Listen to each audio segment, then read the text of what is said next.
그래도 오늘은 좀 일요일이고 눈이 좀 아름답게 내려서 우리 기자님들에게도 좀 추억으로 안내를 하고 우리 대한민국 정치도 좀 하얗게 잘 이렇게 아름답게 덮였으면 좋겠다는 그런 생각을 하면서 오늘 이 자리에 왔습니다. 오늘 특별한 모두 발언은 없습니다. 바로 질문 받도록 하겠습니다. 예, 이해주 기자님. 네, 채널A 이해주입니다. 마이크 켜고 해주세요. 네, 채널A 이해주입니다. 금요일 최고위원회의에서 그 1인 1표 관련해서 지도부 이견이 나왔다는 보도 계속 나오면서 정청래 대표 리더십 문제 뭐 이런 이야기까지 나오는데 뭐 이견이 아니고 우려였고 만장일치라고 말씀하신 바는 있지만 그래도 1인 1표 이견 혹은 우려에 대한 지도부 입장 다시 부탁드립니다. 금방 제가 눈이 좀 내렸으면 좋겠다라고 이렇게 아름답게 질문했는데 이해주 기자님의 질문은 굉장히 강한 것 같습니다. 예, 오늘 제가 기자회견에 올라오면서 기사 검색을 해보니까 오늘도 역시 그 1인 1표를 가지고 이해주 기자님의 질문의 취지 같은 기사가 몇 군데 나 있는 걸 읽었습니다. 우선 결론부터 말씀을 드리면 전혀 그렇지 않다는 말씀을 드리고 어느 정당이든지 또 어느 뭐 단체든지 간에 다양성이라고 하는 것 그런 과정을 통해서 의사 결정이 이루어지는 것 이것이 가장 중요한 민주 절차이고 또 건강성을 말하는 것이 아닌가 이런 생각이 들고요.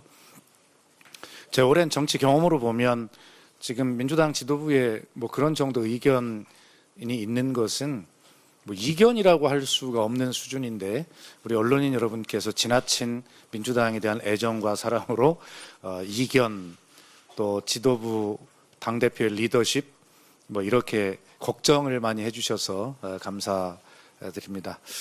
기왕에 질문을 하셨기 때문에 오늘 이 문제에 대해서 좀 한 말씀 드리고자 합니다. 이 1인 1표가 민주당의 시대 정신인가 아니면 정청래 대표의 연임 포석인가 이게 핵심적인 질문 아니겠습니까? 그래서 1인 1표 이 당원 개정에 대해서 꼭 따라붙는 것이 정청래 대표의 연임이라는 말인 것 같습니다. 오늘도 많은 언론의 보도가 있었고 또 기자님들의 질문이 계속되고 있습니다.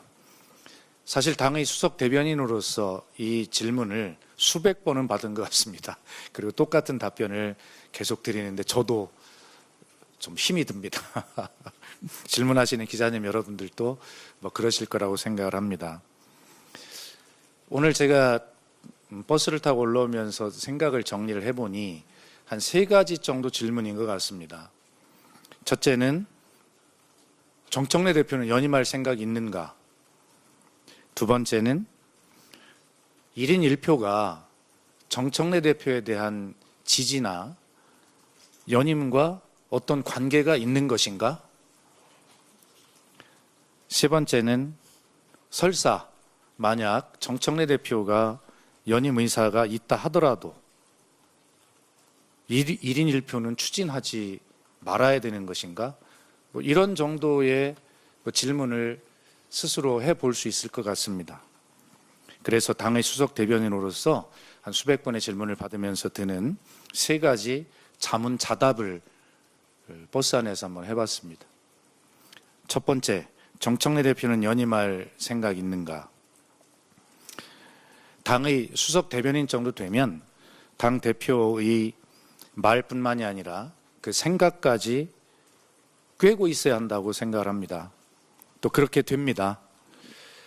그래서 간혹 대표의 생각이 잘 읽혀지지 않을 때는 단도직입적으로 질문하기도 합니다. 저는 결단코 정 대표로부터 연임의 연자는커녕 이응자마저도 들어본 적이 없다는 게 사실입니다. 그리고 기자님 여러분의 질문 또 기사가 많기 때문에 이런 질문을 당 대표에게 직접 한다는 것이 아무리 수석 대변인이지만 금도인 것은 맞습니다. 그럼에도 불구하고 제가 직접 질문한 적이 있었는데 이에 대한 정청래 대표의 답변은 제 판단으로는 대표답다라는 것이었습니다. 정청래 대표의 질문은 간단하고 단호했는데 이것이었습니다. 저는 어떤 자리 목표를 정해놓고 일한 적이 없습니다. 오늘 일에 사력을 다하고 또 내일은 내일의 일에 사력을 다할 뿐입니다. 이것이 일관된 정청래 대표의 답변입니다. 이런 정청래 대표의 답변이 속마음을 들키지 않으려는 회피가 아니다라는 것쯤은 20년 넘게 정치를 해온 저로서 충분히 분별할 정도는 된다 이렇게 저는 확신합니다. 설사 100번 양보를 하더라도 정청래 대표는 적어도 지금까지는 연임을 염두에 두고 1인 1표를 추진하고 있거나 누구에게도 연임을 언급한 바가 절대 없다는 말씀을 드립니다. 두 번째, 그러면 1인 1표가 정청래 대표에 대한 지지 혹은 연임과 어떤 관계가 있는 것인가에 대해서 생각을 말씀드려 보겠습니다. 일부에서 1인 1표에 대한 속도 조절론 또는 보완론 이런 것들을 말씀하시는데 이것은 너무나 당연한 의사결정 과정이라고 생각합니다. 그런데 이것을 정청래 대표에 대한 연임 반대, 지도부 갈등, 심지어는 관계도 없는 이재명 대통령님까지 끌어들여서 명청 대결이라고 하는 주장들이 있는데 과연 그 근거는 있는 것입니까? 또 권리 당원들이 정청래 대표를 더 지지한다거나 앞으로도 지지할 거라는 과학적 근거는 있습니까? 이 지점에서 저는